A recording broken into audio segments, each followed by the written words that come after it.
আসসালামু আলাইকুম বন্ধুরা। আজকে আমরা সাদা রুটি দিয়ে মজার একটা রেসিপি তৈরি করব, যা খেতে অনেক সুস্বাদু এবং মচমচে। চলুন বন্ধুরা, শুরু করা যাক।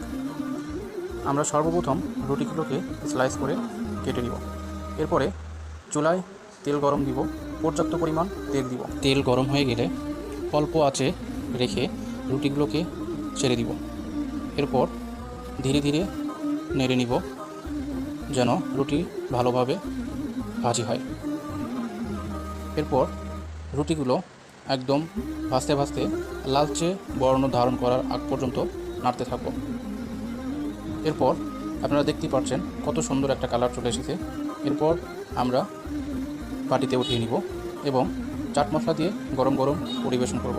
অবশ্যই বন্ধুরা, আপনারা ট্রাই করে দেখতে পারেন। খুবই মজাদার, মচমচে, সুস্বাদু রুটির একটি রেসিপি। ধন্যবাদ সবাইকে। আমার এই ভিডিওটা যদি ভালো লেগে থাকে অবশ্যই শেয়ার করবেন।